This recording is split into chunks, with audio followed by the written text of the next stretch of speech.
recap, for those of you who weren't able to attend, we're just on week 2 now. So if you haven't attended week 1, highly recommend you go to our Facebook page and you listen to the powerful preaching by Tita Barry last week to give us a full context of where the book of Esther was taking place.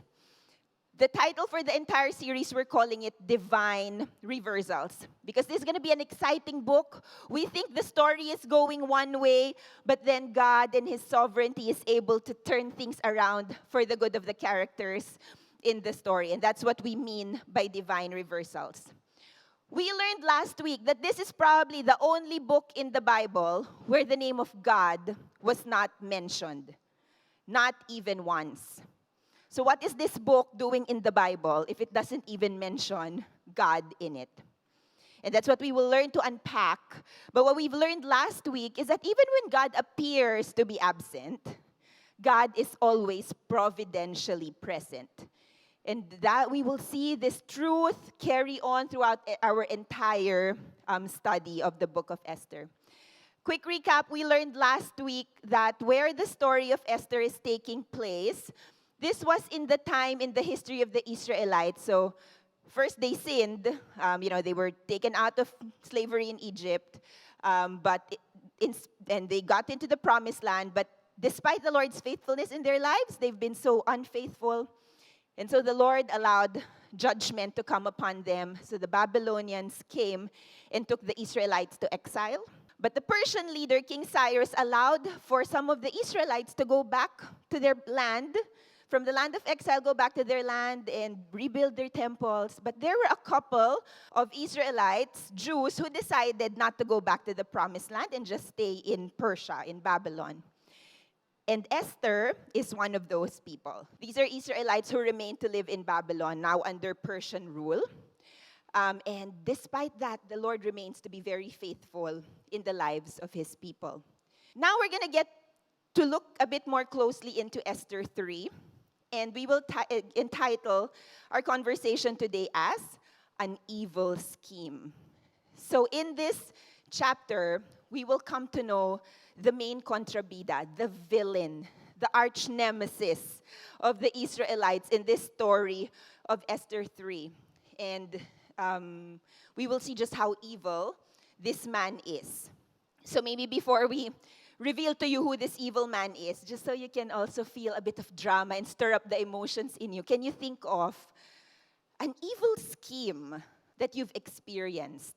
Somebody plotted evil against you, or maybe you might not have experienced it yourself, but you've seen before your eyes an evil scheme unfold. You betray your friend's trust. That's an evil scheme.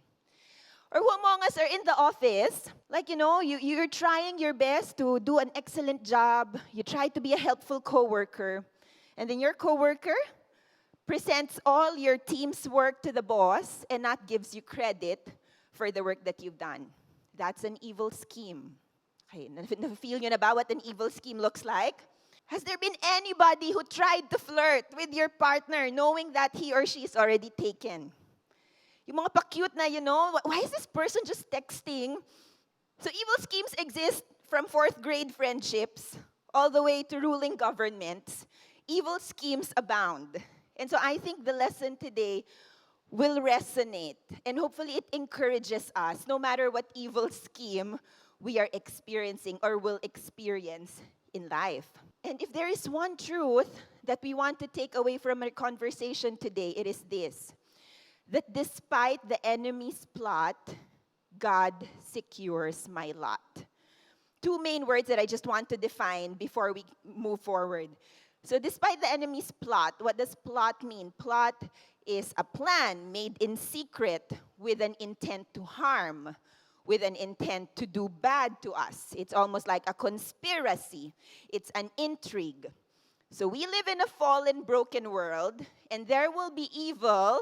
There is so much brokenness and evil in this world that we will have enemies that will plot against us and take advantage of those who cannot fight back. There are many kinds of evil plots. But the good news is, no matter what the plan of the enemy is, God secures my lot. Lot refers to fortune.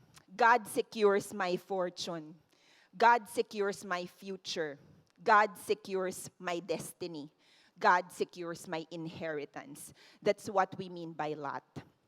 So as we look at the story in Esther 3 today, may we find God's faithfulness living out this truth that despite the enemy, our main contrabida, he is an evil schemer. He has evil plans, evil plots. God is able to secure the Israelites' lot. He was able to secure their future. Tita Barry ended last week in Esther 1 and 2, just setting the context. King Xerxes was on a quest to find a new queen. So nagpa-beauty pageant siya, almost. And Esther the Lord's favor was just upon Esther, that Esther emerged as the winner, emerged as the new queen. So that is the context. That's where we left off. And then towards the last part of Esther 2, this event happened. During the time Mordecai, quick check who is Mordecai. Mordecai is Esther's uncle. During the time Mordecai was sitting at the king's gate, Bigthana and Teresh, two of the king's officers who guarded the doorway, became angry and conspired to assassinate King Xerxes.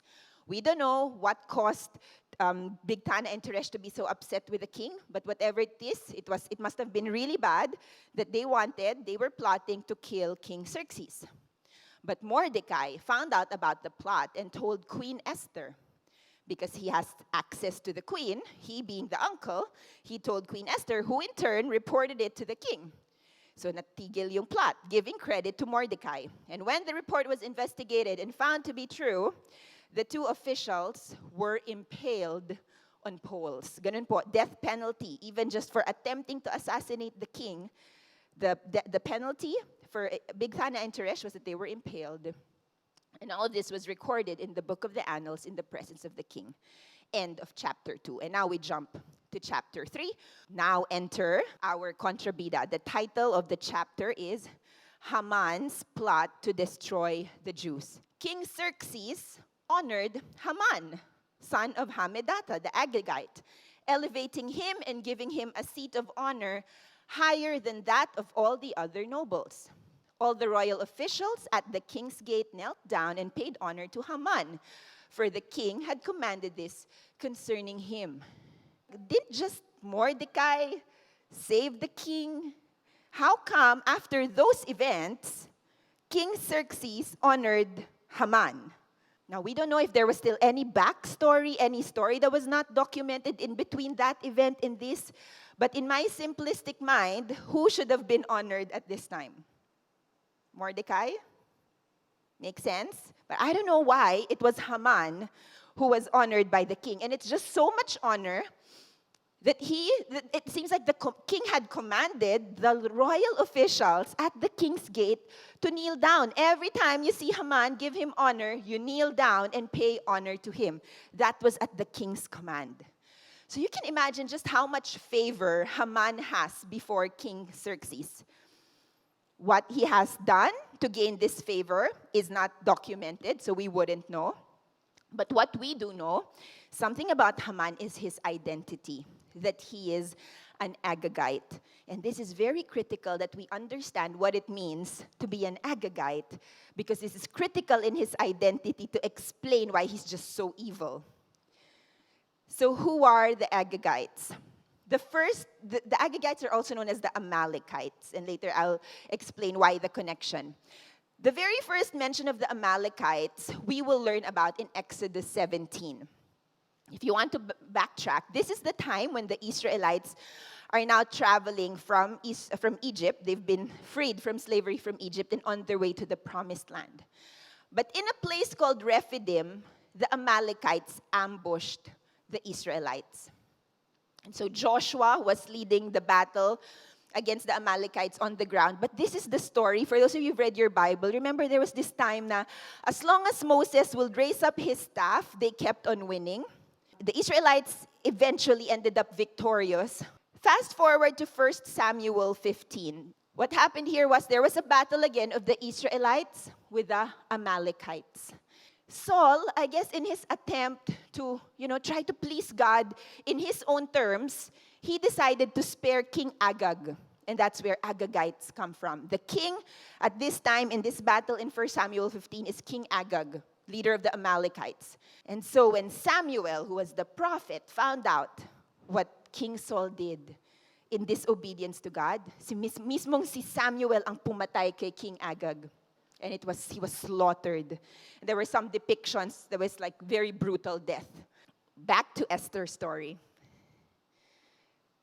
Despite Haman being so highly favored by the king, and in fact, the king commanded everyone to kneel down to Haman, but Mordecai would not kneel down or pay him honor. Then the royal officials at the king's gate asked Mordecai, "Why do you disobey the king's command?" Day after day, they spoke to him, but he refused to comply. "I'm a Jew. We are in perpetual war with the Amalekites, with the Agagites. There's no way I'm going to bow down and give you honor." Maybe that's what's happening here. So the king's officials, they told Haman about it to see whether Mordecai's behavior would be tolerated, for he had told them he was a Jew. When Haman saw that Mordecai would not kneel down or pay him honor, he was enraged. You can see what kind of man Haman is. Ma-pride. He's very proud. And when you think about it, everyone else was bowing down to him, was kneeling down before him anyway. Isn't that enough? But because of one person who refuses to bow down before him, he was enraged. Worse, yet having learned who Mordecai's people were, he scorned the idea of killing only Mordecai. So in his mind, he's already set the punishment for not bowing down to me is death. But why just kill one if I can kill the whole nation, the whole line of Mordecai's people? It's just so much evil, proud, aggressive, violent, you name it, it's all in Haman's package. So Haman has made up his mind. He has the favor of the king. What does he do next? In the 12th year of King Xerxes, in the first month, the month of Nisan, the pur, that is the lot, was cast in the presence of Haman to select a day and a month.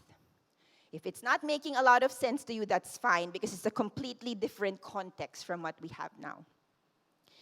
Back in their day, for big decisions, and for Haman, what was the big decision that he needs to arrive at? The decision of when do I annihilate? When do I completely wipe out the Jews in the kingdom of Xerxes? That was the question. So what is the pur? As you can see, it's almost like dice. And the lot fell on the 12th month, the month of Adar. When was all this happening? On the first month, the month of Nisan. Now the Israelites only had 12 months left before they will all be killed. So imagine if you were the Israelites, you had less than a year to live. That was what the lot said.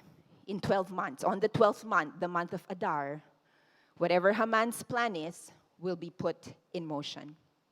Then Haman said to King Xerxes, "There is a certain people dispersed among the peoples in all the provinces of your kingdom who keep themselves separate.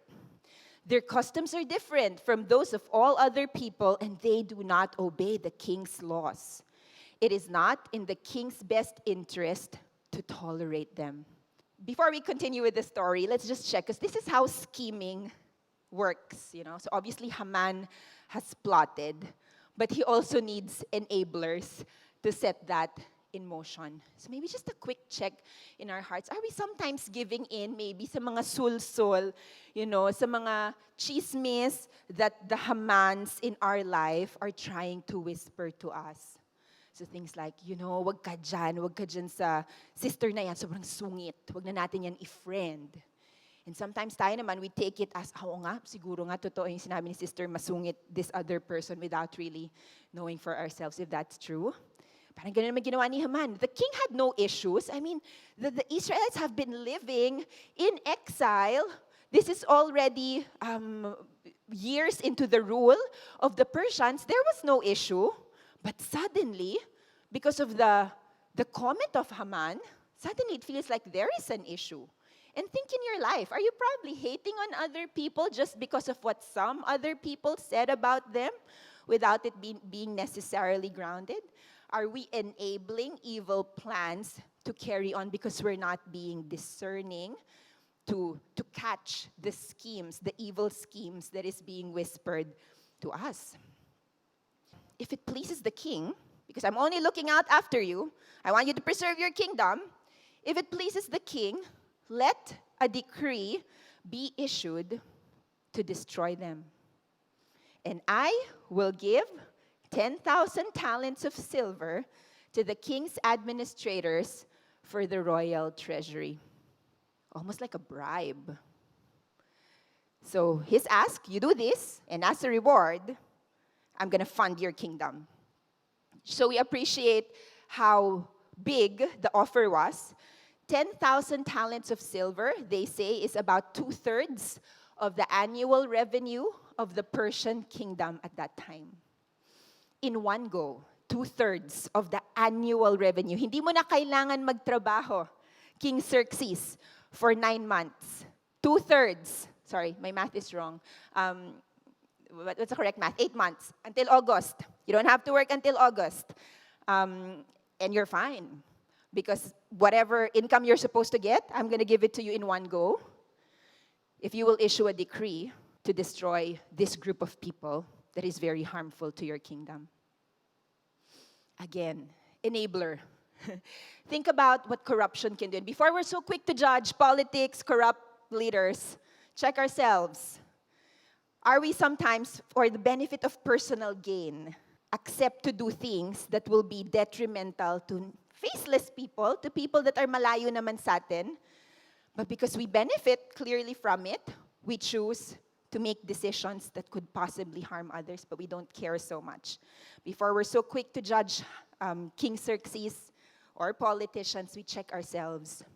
Because this is exactly what's happening here. It's a bribe, corruption is set in motion to bring the plot, the evil plot, to life. So what is King Xerxes' response? So the king took his signet ring from his finger and gave it to Haman, son of Hammedatha, the Agagite. There is a new descriptor for Haman now, the enemy of the Jews. Keep the money, the king said to Haman, and do with the people as you please. So what is the significance of giving the signet ring? In that time, any official document had to be sealed with a ring of the king. And by giving that out to Haman, it's really saying, you have as much power as I do as king. Do as you please. And actually, I don't need the money. I mean, why King Xerxes did not take the money, we don't know. But he's pretty much gave his blessing to Haman to just bring the trouble as he's recommended. So then, on the 13th day of the first month, the royal secretaries were summoned. Let's just pause here because, again, even the date that was highlighted in red is very significant. What is so significant about the 13th day of the first month? If you want to check, it's in Exodus 12. The 13th day of the first month is, in fact, the eve of the Passover. If you will read in Exodus, God commanded the Israelites, on the 14th day, at midnight, you will slaughter the firstborn, an unblemished sheep, and you will put the blood on the doorpost to save you, and you will keep on doing this tradition from here on. So the 14th day of the first month for the Israelites is special. In the same way, Christmas is special for us. But Christmas Eve is already very special. So for the Israelites, they were approaching a very special time. So even though they were living in exile, they were still living in Babylon, they were still keeping their traditions. And therefore, the 13th day of the first month is actually special for them. It's the eve of the Passover. But it seems like there's suddenly a reversal. We're going to talk about divine reversal. But this is like suddenly something so special has taken a sharp turn for something so tragic. On the eve of your Passover, on this 13th day of the first month, the royal secretaries were all summoned. They wrote out in the script of each province and in the language of each people all Haman's orders to the king's satraps, the governors of the various provinces, and the nobles of the various peoples. These were written in the name of King Xerxes himself and sealed with his own ring. Wow, the evil din talaga. The evil in this world, what God has meant for good, the evil tries to steal, to kill, and destroy. And this is what's happening here. But let me tell you the good news. It will not end in defeat. And as we were singing God's truth earlier, it was really ministering how, God has already won the victory. In every season of our life, He's going to be victorious, even in a seemingly sad, tragic turn of events. We will see God's deliverance eventually come through.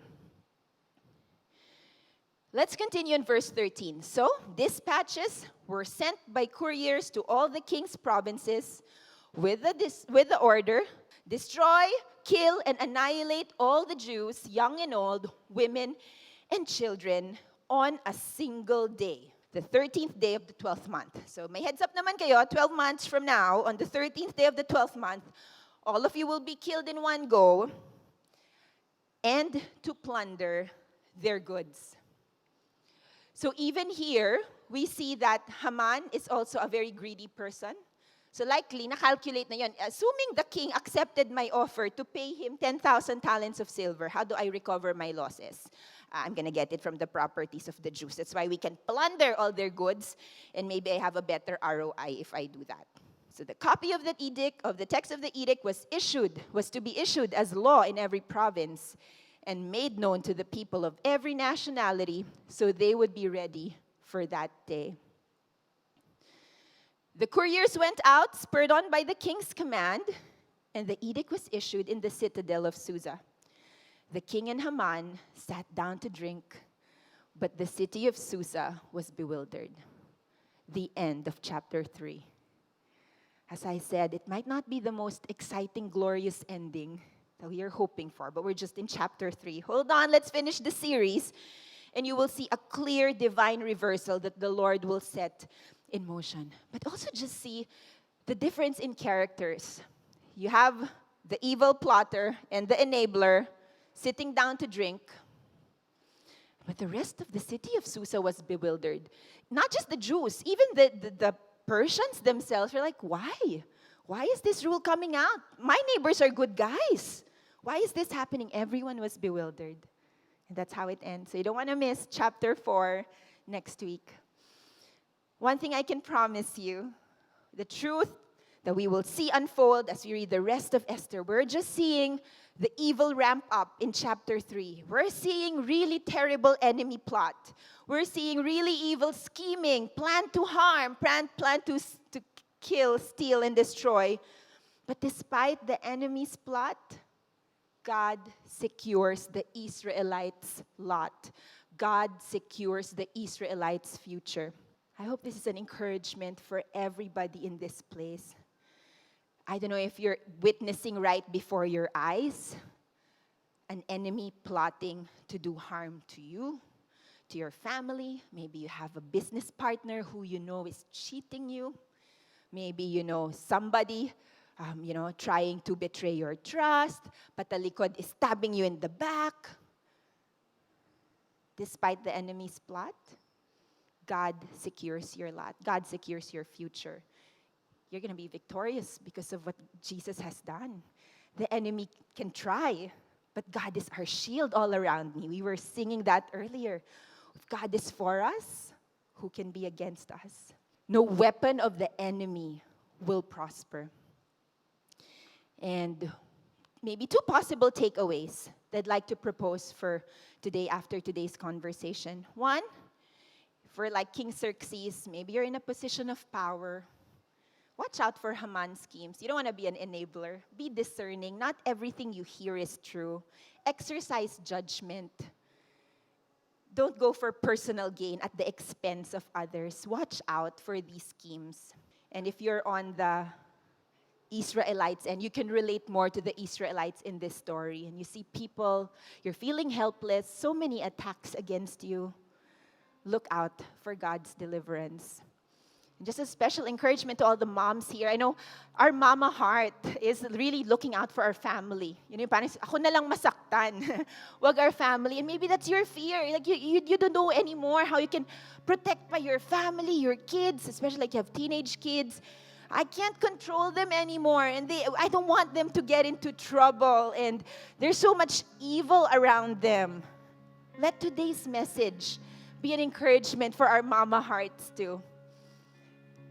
That God, because He cares for us, He cares for our family, despite the enemy's plot, God secures your family's slot. God secures your family's future. We have hope because of the promises of God. And fast forward to the New Testament, we have hope because Jesus has won it all.